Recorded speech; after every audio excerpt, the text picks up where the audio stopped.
Et le Marzen favorise la corruption à l'intérieur du Maroc également. L'enrichissement fulgurant de la famille royale et des élites marocaines soulève des doutes. Des enquêtes en cours révèlent de grands scandales politiques et financiers alors que la population sombre dans la pauvreté. Yamina Saïd. La famille royale marocaine détient des palais somptueux situés dans les lieux les plus prestigieux du monde. Derrière cette façade de grandeur se cache une fortune immense, bien au-delà de ce que révèlent les rapports officiels. Cette richesse amassée aux dépens du peuple marocain s'appuie sur des impôts directs et des prélèvements qui siphonnent le budget de l'État. Chaque année, des sommes colossales sont allouées à la famille royale, bien supérieures aux ressources destinées à des secteurs vitaux. Les dépenses fastueuses du palais continue de peser lourdement sur les finances publiques.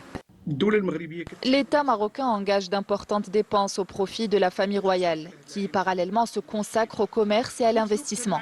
Pourtant, cette famille n'a pas besoin de ces ressources supplémentaires.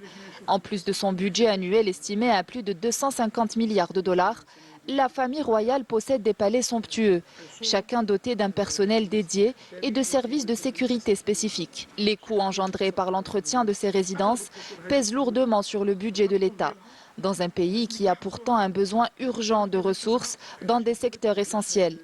Mais au lieu de cela, la famille royale a fait le choix de vivre dans un luxe démesuré. Les rapports indiquent que la richesse des élites marocaines a augmenté du jour au lendemain. En effet, le nombre de personnes fortunées a soudainement grimpé, ce qui soulève des doutes et suscite des questions quant à l'origine de cette richesse. Il n'est pas dans l'intérêt de la monarchie de mettre fin à la corruption, car cela compromettrait ses revenus.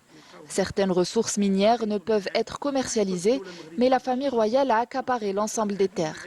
Ainsi, tout ce qui se trouve à la surface et sous terre appartiennent également à la famille royale. Tandis que la famille royale accumule une richesse démesurée, le peuple marocain souffre de l'épuisement de ses ressources au profit d'une élite restreinte qui défend les intérêts de la famille au pouvoir. Cette élite exerce un contrôle sur l'économie, la politique et même sur les institutions gouvernementales censées servir la population. Les personnes qui avaient un emploi et pouvaient mener une vie décente se retrouvent en difficulté. Il devient de plus en plus compliqué de payer son loyer et de faire ses courses au Maroc. On ne comprend pas ce qui se passe, notamment ces dernières années, mais la vie est devenue très dure pour nous.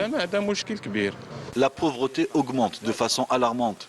Les prix des produits de large consommation ont doublé et les salaires n'ont pas suivi. La population marocaine vit dans la précarité, tandis que la richesse de la famille royale repose sur leurs souffrances.